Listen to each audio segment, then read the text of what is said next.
Hello, मैं Balwant Singh Ratan, doctor Bhimrao Ambedkar government college Ganganagar से। मैं आज आपको सर्वे मेथड के एक टॉपिक के बारे में बताऊंगा, सिंपल रैंडम सैम्पलिंग। इसका पीडीएफ मैंने कल और परसों शेयर किया है आपसे।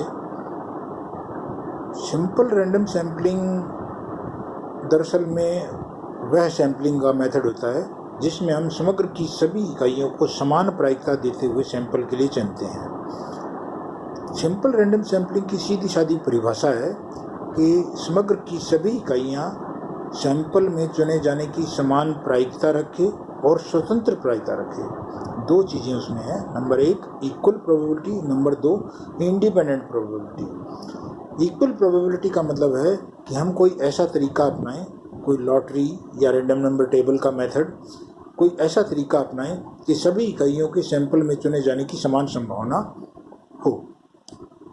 स्वतंत्र प्रायिकता का मतलब है कि कोई भी दो या दो से अधिक इकाइयों के सैंपल में सिलेक्शन की धनात्मक या ऋणात्मक किसी तरह से कंसिस्टेंसी या यूँ कह लीजिए उनका संबंध नहीं होना चाहिए। अर्थात अगर एक इकाई सिलेक्ट होती है तो दूसरी भी उसके साथ सिलेक्ट होगी, ये तो पॉजिटिव कोरिलेशन हो गया। और एक सिलेक्ट होती है तो दूसरी कभी नहीं होगी, ये जो है वो नेगेटिव सिलेक्शन हो गया। इसका मतलब दो या दो से अधिक इकाइयों के सिलेक्शन के बीच में किसी तरह का कोई संबंध नहीं होना चाहिए, कोई एसोसिएशन नहीं होना चाहिए। तो equal and independent chance of selection दे करके जब हम सैंपल के लिए इकाइयों करते हैं तो उसको हम सिंपल रैंडम सैम्पलिंग बोलते हैं।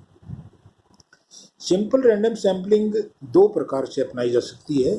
एक को हम विद रिप्लेसमेंट मेथड बोलते हैं, प्रतिस्थापन सहित हिंदी में, और दूसरे को हम विदाउट रिप्लेसमेंट बोलते हैं, प्रतिस्थापन रहित। तो मैं आज आपको इन दोनों के बारे में बताता हूँ। विद रिप्लेसमेंट या प्रतिस्थापन सहित का क्या मतलब है? दरअसल में जैसे अपने को 100 इकाइयों में से माना 10 इकाइयों का सैंपल चुनना है, तो हम 100 इकाइयों की पर्चियाँ या चिट वगैरह बना करके किसी ड्रम में, बड़े ढोल में डाल देंगे ताकि हम लॉटरी रीति अपनाई जा सके। और उसके बाद किसी इंडिपेंडेंट व्यक्ति को बुला करके और उसमें से 10 पर्चियाँ हम निकलवा लें ताकि हमें पता लग जाए कि कौन सी 10 इकाइयाँ सैंपल के लिए चयनित हुई है। ये जो पर्ची निकालने की जो प्रक्रिया है, इस प्रक्रिया के बीच में ही विद रिप्लेसमेंट और विदाउट रिप्लेसमेंट का फर्क है। विद रिप्लेसमेंट का मतलब है कि प्रथम इकाई सैंपल के लिए हमने चुनी, एक पर्ची हमने निकाली और उसमें जिस किसी विशेष इकाई का नाम आया उस नाम को नोट किया और उसकी पर्ची को वापस ड्रम में रिप्लेस कर दिया। इसका मतलब है कि प्रथम इकाई के चयन के बाद ड्रम में 99 इकाइयाँ रही, लेकिन हमने चूंकि चुनी गई इकाई को वापस पुनः ड्रम में समग्र में प्रतिस्थापित कर दिया है, तो इकाइयों की संख्या फिर से 100 हो गई। अब दूसरा ड्रा यानी दूसरी पर्ची हम निकालते हैं, तो दूसरी पर्ची में सभी इकाइयों के सैंपल में सिलेक्शन की संभावना पहले जितनी ही है, यानी 1/100 ही है, और अब भी 1/100 है क्योंकि कुल 100 इकाइयाँ हमारे पास है।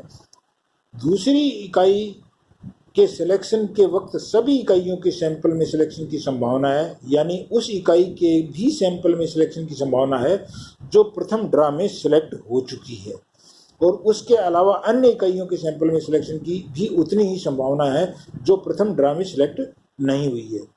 विद रिप्लेसमेंट मेथड का मतलब है एक इकाई एक सैंपल में एक से ज़्यादा बार चयनित हो सकती है क्योंकि उसकी पर्ची प्रत्येक ड्रा में समग्र में मौजूद रहती है और उसके सैंपल में सिलेक्शन की संभावना रहती है। यही तरीका हम 10 इकाइयाँ सैंपल में चुननी है तो हम 10 इकाइयों तक करेंगे और 10 इकाइयों तक पर्चियाँ निकलेगी, नाम नोट किया जाएगा और उस पर्ची को वापस ड्रम में रिप्लेस कर दिया जाएगा और समग्र हमारा उतना का उतना ही रहेगा और सैंपल में चुने जाने की सभी इकाइयों की संभावना भी उतनी ही रहेगी।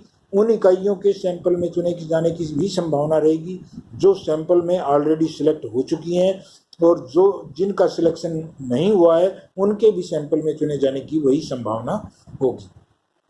ये विद रिप्लेसमेंट मेथड कहलाता है।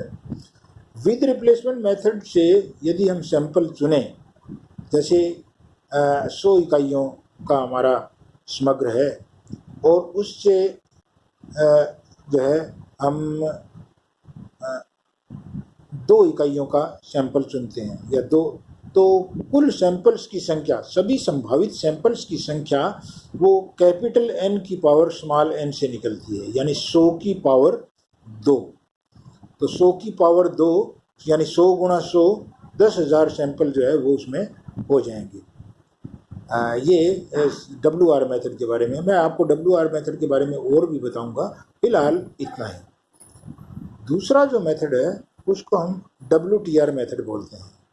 WTR मेथड के बारे में मैं आपको कल बताऊंगा। आज इतना ही। Thank you.